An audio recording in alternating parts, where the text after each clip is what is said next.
Cherlapalli new terminal railway station తో పాటు Jammu railway division, East Coast railway Rayagada railway division భవనానికి ప్రధాని మోదీ వీడియో కాన్ఫరెన్స్ ద్వారా శంకుస్థాపన చేశారు.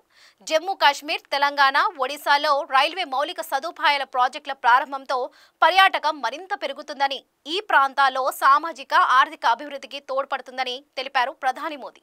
ఆ వివరాలేంటో చూద్దాం. తెలంగాణలోని చర్లపల్లి నూతన రైల్వే టర్మినల్ స్టేషన్ ను ఔటర్ రింగ్ రోడ్డుకు అనుసంధానం చేయడం ద్వారా ఈ ప్రాంతంలో గణనీయ అభివృద్ధి సాకారం కానుందని ప్రధాని నరేంద్ర మోదీ ఆకాంక్షించారు. చర్లపల్లి స్టేషన్లోని ప్లాట్ఫామ్లను, లిఫ్టులు, ఎస్కలేటర్లు, సౌరశక్తితో నడిచే కార్యకలాపాలతో సహా సుస్థిరమైన మౌలిక ఆధునిక సౌకర్యాలను సృష్టించడంలో ఇది ఒక ముందడుగని తెలిపారు. ఈ కొత్త టర్మినల్ సికింద్రాబాద్, హైదరాబాద్, కాచిగూడలోని ప్రస్తుత స్టేషన్లపై ఒత్తిడిని తగ్గించడంతో పాటు ప్రజలకు ప్రయాణాన్ని మరింత సౌకర్యవంతంగా చేస్తుందని పేర్కొన్నారు. ఇటువంటి ప్రాజెక్టులు ప్రజల జీవన సౌలభ్యాన్ని పెంపొందించడమే కాకుండా వికసిత్ భారత్ లక్ష్యాలకు అనుగుణంగా వ్యాపారాన్ని సులభతరం చేయడాన్ని ప్రోత్సహిస్తాయని మోదీ ఉద్ఘాటించారు. సమిష్టంగా ఈ వృద్ధిని మరింత వేగవంతం చేసేందుకు తాను నిశ్చయించుకున్నానని ప్రధాని అన్నారు. ప్రజలు ఎక్కువ దారులను తక్కువ సమయంలో పూర్తి చేయాలనుకుంటున్నారు. అందుకు తగ్గట్లే మేం పనిచేస్తున్నాం. వందే భారత్ స్లీపర్ రైలు గంటకు 180 కిలోమీటర్ల వేగంతో దూసుకెళ్లడం చూశాక నాకెంతో సంతోషం కలిగిందని,